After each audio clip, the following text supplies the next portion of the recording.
Hi friends, എല്ലാവർക്കും നമസ്കാരം. നമ്മളുടെ പ്രോഗ്രാമായ കണ്ടതും കേട്ടതും പരിപാടിയിലേക്ക് എല്ലാ മാന്യ പ്രേക്ഷകർക്കും ഹൃദ്യമായ സ്വാഗതം.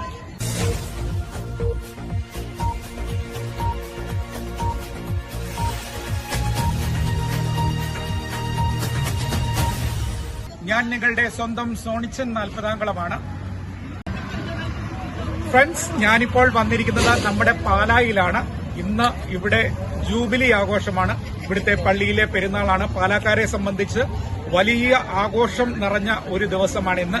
കാരണം ഈ ലോകത്തിന്റെ ഏതെല്ലാം ഭാഗത്ത് പാലക്കാർ പോയിട്ടുണ്ടെങ്കിലും ഇന്നേ ദിവസം ഡിസംബർ 8-ാം തീയതി ഈ ജൂബിലി ദിവസം അവർ സ്വന്തം നാട്ടിൽ പാലായിൽ എത്തും എന്നുള്ളതാണ് ഇവരുടെ ഒരു പ്രത്യേകത. കാരണം അത്രയ്ക്ക് വലിയ ഒരു ആഘോഷമാണ്. പാലായെ സംബന്ധിച്ച് വലിയ ഒരു ആഘോഷം തന്നെയാണ്.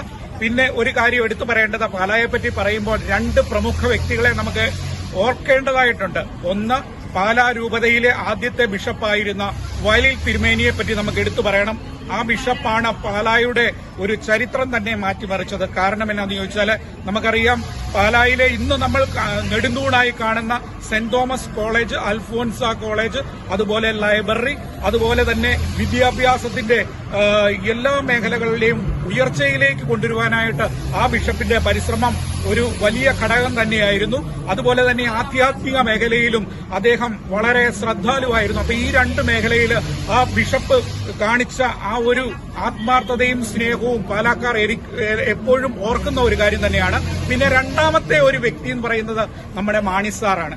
മാണിസാർ കുറെ വിവാദങ്ങളൊക്കെ ഉണ്ടായിരുന്നെങ്കിലും പാലായെ സംബന്ധിച്ച് അദ്ദേഹം എവിടെ പോയാലും ഹൃദയത്തോട് ചേർത്ത് വെക്കുമായിരുന്നു. അതുപോലെ നിയമസഭയിൽ ഏറ്റവും കൂടുതൽ ധനമന്ത്രി എന്നുള്ള ആ ഒരു പദവി അലങ്കരിച്ചിരുന്ന, റെക്കോർഡ് അലങ്കരിച്ചിരുന്ന ഒരു വ്യക്തിയാണ് ഈ കെ എം മാണി സാർ.